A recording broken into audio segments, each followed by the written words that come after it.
Баршаңызға қайырлы күн, қалдарыңыз қалай? Бүгінгі күндеріңіз сәттілікке толы болсын.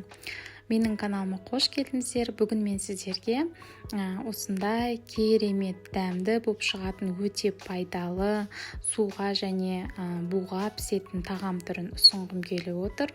Бірден екі тағам, блюдо два в одном.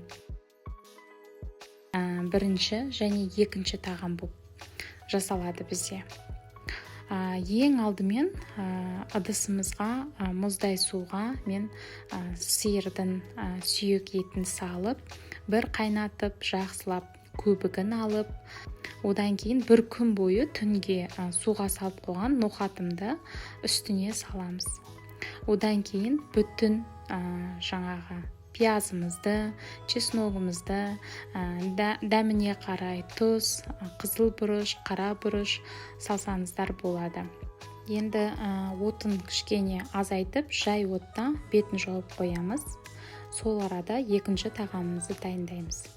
Ең алдымен тауық етін осылайынан бөлшектеп аламыз. Жақсылап, жуып, тазалап, осылайынан мен тек екіге бөліп алдым.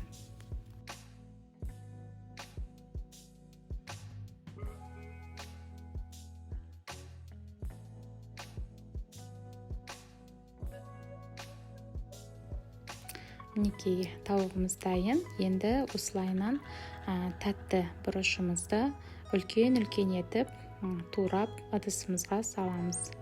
Сәбіз, картошка, пияз барлығында осылайынан үлкен етіп турап аламыз.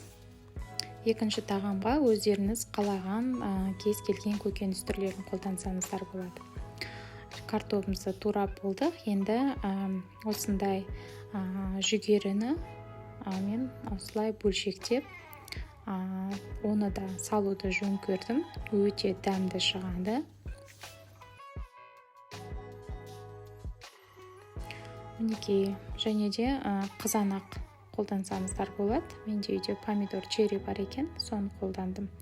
Дәмі бойынша тұзын, қара бұрыш және де қызыл бұрыш салып, үстіне сұйық май құямыз. Енді барлығын жақсылап араластыру керек. Менде ыдысым кішірек болып қалды. Соны кішкене үлкендеу ыдысқа ауыстырып, барлығын жақсылап, әдемілеп, бұрышы, майы бір-біріне араласу үшін жақсылап араластырамыз. Осылайынан.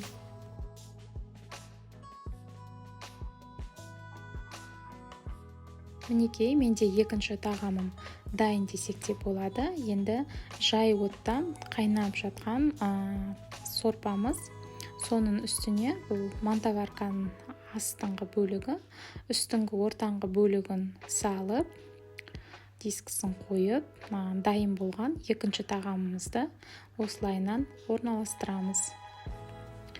Енді астын жай отта 45 минутқа қойып пісіріп аламыз.